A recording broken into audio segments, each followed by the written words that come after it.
Hello, good morning. কেমন আছো সবাই? আফটার লং টাইম আজকে আমি আবার একটা আমার ব্লগ বানাচ্ছি। আর আজকে আমি শুরু করেছি, দেখতেই পাচ্ছ, একাডেমি থেকে। আমি মোটামুটি রেডি হয়ে গেছি অ্যান্ড গোছগাছ হয়ে গেছে। একটা পার্টি মেকআপ আছে, বেরিয়ে যাব কিছুক্ষণের মধ্যে। চলো আজকে সারাদিন আমি কি করি সবার সাথে সেটা শেয়ার করব। টাটা এখনকার মতো। এই যে বেরিয়ে পড়েছি তিনজনে। হ্যাঁ, একদম দারুণ লাগছে, একদম ওকে লাগছে, এ ক্লাস। চলো। তারপর আমরা আমাদের পক্ষীরাজে করে পৌঁছে যাই ভেন্যুতে। তাজনিন চলে আসে আমাদেরকে রিসিভ করতে। আমরা ভেতরে যাই, তারপর আমরা আমাদের কাজটাও শুরু করে দিই। আর এটা আমি ক্যাপচার না করে থাকতেই পারছিলাম না, আমার ক্লায়েন্টের ট্যালেন্ট দেখুন সবাই। উইথাউট মিরর কেমন লেন্সটা পরে নিল।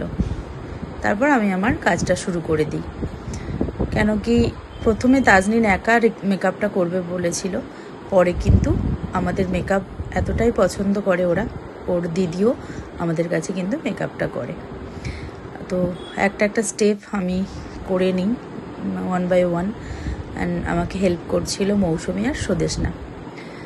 আমার তাজনিন চেয়েছিল যে একটু গর্জাস একটু মেকআপ ও চাই, বিশেষ করে আইটা যেন আমি একটু গর্জাস করে দিই।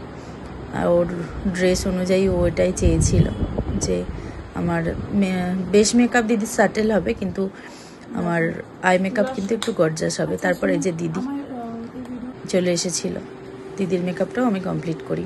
আর কত প্রিটি লাগছিল তাজনিনকে সেটা তোমরা অবশ্যই কিন্তু কমেন্ট করে জানাতে ভুলো না। আর দিদি মাশাআল্লাহ, কিসি কি নজর না লাগে, এত সুন্দর লাগছিল দুজনকে, মানে বলে বোঝাতে পারবো না। তারপর আমরা আজকে কমপ্লিট হয়ে গেছে। করে ওখান থেকে কিন্তু বেরিয়ে আসি। কোনো ছবি আমরা নিতে পারিনি, কিন্তু ভিডিও আমরা ক্লিক করেছি।